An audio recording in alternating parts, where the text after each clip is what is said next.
Pyetjen që kanë kundrejt udhëhecësve po e mbajnë në duar. Të premte në ditën e punëtorëve, këta të fundit u ngritën sërish në protestë për të kërkuar të drejtat e tyre. Tash i kontroltat nuk kanë ikë, nuk dim a kush e merr çka bë. Më detyron me marrë me çu materialin e sallës të operacionit që se kena për detyrë kanë motrat marrë me marrë. Ne qenë pjesë në banaturën qendrore, në banaturën të klinikës. Këtu rënditën edhe disa nga kërkesat. Në organizimin e sindikatës së punëtorëve të sektorit privat ata nisën protestën nga sheshi Zair Pajaziti në Prishtinë. Me thirrjet dhe kërkesat që mbani në duar, u nisën drejt objektit të qeverisë. Kur arritën pranë objektit ku do t'u japin zë kërkesave paknacive, fillimisht mbajtën 1 minutë heshtje në kujtim të punëtorëve që vdiqën në vendet e punës.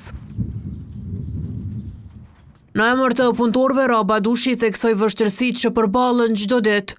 Secili nga ne këtu e dim se të drejtat që na takojnë nuk po zbatohen, pagat tona janë të ulta, punëtorët që punojnë në ambiente të rrezikshme nuk kanë kurfar sigurie. Kritike që dha Fërdita Hoxha. A ju vjen turp kur dilni para fushata zgjedhore në për kompani private dhe deklaroni se do të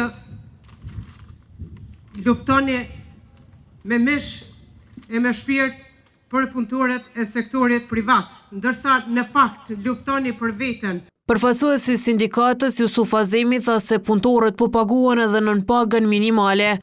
Ne sot po marrim pagë 239 euro. I nderuar Demjashari, nderuar Zair, kisha pasur dëshirë që për një javë ditë t'ju zgjojmë dhe të shihni këta njerëz të cilët vërtet gjakun ton po na e marrin me pambuk dalë dhe nga dalë. Në ditën ndërkombëtare të punëtorëve, protestë organizoi dhe Asambleja Antikapitaliste. Madje këtu ishte e nevojshme dhe ndërhyrja e policisë që arrestoi disa nga protestuesit. Rruga në shenjë proteste u bllokua dhe nga aktivistë të kolektivit për mendim dhe veprim feminist me sloganin "Punëtorët ndërtojnë Kosovën që s'ju takon".